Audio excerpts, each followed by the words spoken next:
Okay, welcome back to another episode of Third and 23. I'm your host, Alex, here to bring you my Week 16 NFL picks and predictions.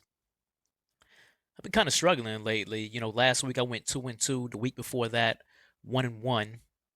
So you say 500. Okay, at least that's okay. The last 2 weeks, and then the week before that I went 1-3. So that's 3 straight weeks where I have not gone over 50% of my ATS predictions. So we're gonna hope to turn it around this weekend. Got 5 games on tap for you this weekend. We're gonna do 2 games in this video, 3 games tomorrow morning. Let's see if we can turn this thing around and get back to a winning streak like the winning streak that we once had. So we're gonna start it off with the Eagles at the Commanders. Putting out there now, the Eagles are 3.5 point favorites, but I am bringing this down to 3. From now on in the NFL, if I see 3.5 or 7.5, I'm bringing it down to 3 and 7.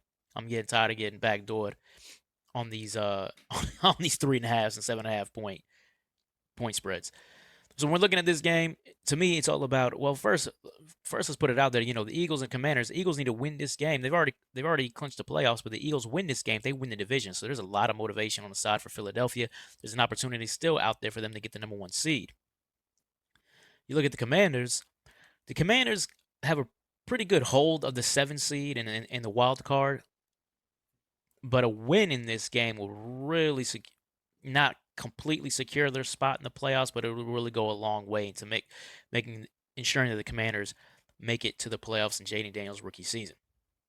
So both teams got a lot of motivation to win this game. Looking at the Eagles, you're talking about, well, actually, when I'm looking at this game, it's about the Commanders. Can their defense contain the explosive Philadelphia Eagles offense? Eagles, number 1 running team in the league, averaging 186 yards per game. You guys know that Saquon is on historic pace. Passing, the Eagles don't pass the ball enough, as they only average roughly about 190 yards passing per game. But when they do, they average 8 yards per attempt. So they're very efficient when they do pass. What the Eagles receivers want, though, is for them to pass the ball a little more, as you guys seen in the news lately. And they're going against the Commanders' defense against the run, 25th in the league. They haven't really been that strong against the run this season. Against the pass, kind of middle of the pack kind of team. Should be noted they got a 23-5 touchdown interception ratio against their defense.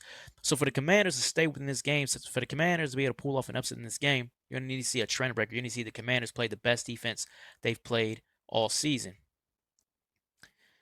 And then on the flip side of that, you look at the Eagles defensively, allow 6.1 yards per attempt. Number 1 pass defense in the league. They've been number 1 in the league now, going over a month. They're going to be tested in this game against the Commanders, who average 7.8 yards per attempt. So Jaden Daniels is a top 10 passing team with the Commanders. But the first time these guys played, Jaden Daniels wasn't even looking at the receivers in that game. I don't know what the game plan was, but they were only throwing it to running backs and tight ends in that game. Personally, I thought it was an awful game plan, and that's why Philadelphia won the game. So I expect the Commanders to do something different in this game. I expect them to test those young Eagles cornerbacks in this game. But in the end, for me, it's not going to be enough. I'm not going to sit here and say we're going to have an outlier defensive performance from the Washington Commanders. Can't say that. So I see Philadelphia going out there trying to secure to win the division. This is going to win the division for them, and to secure either a 1, possibly 2 seed in the playoffs. So give me the Eagles, and I'm going to lay the 3. Moving on to the second game of this video, it's going to be the Titans at the Colts. The Colts actually still have a shot to make the playoffs, but they got to win this game against the Tennessee Titans. In my opinion, in my power rankings, they are the worst team in the NFL.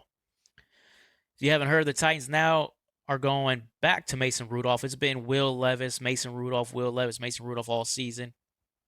Neither one of these quarterbacks have been any good. And as you can see there, turnovers, 29 giveaways. The Tennessee Titans are dead last in the NFL at turning the ball over. I think it's going to be a big impact on who wins this game. The fact that the Titans turn the ball over a ton, and the Colts are pretty good at actually forcing turnovers.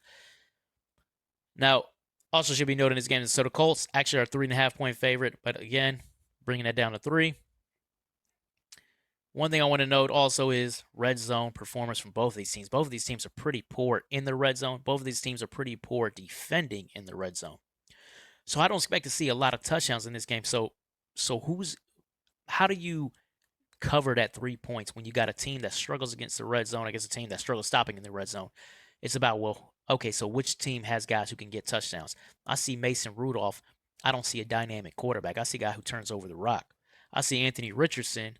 I see a dynamic quarterback who I'm putting out there. Call this a gut feeling, but I just think Anthony Richardson struggles in the cold. I watched his last two games against the Patriots, against the Broncos. Very cold.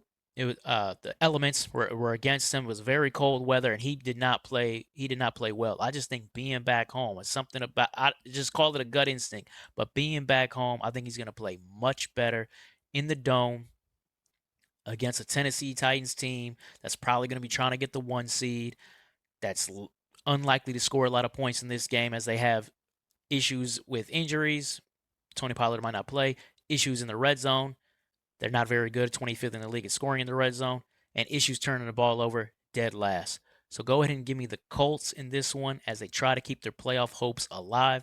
The Colts and laying the 3. So anyway, that wraps this video up. That's 2 games on this video. I'll have another 3 on tap for you tomorrow morning.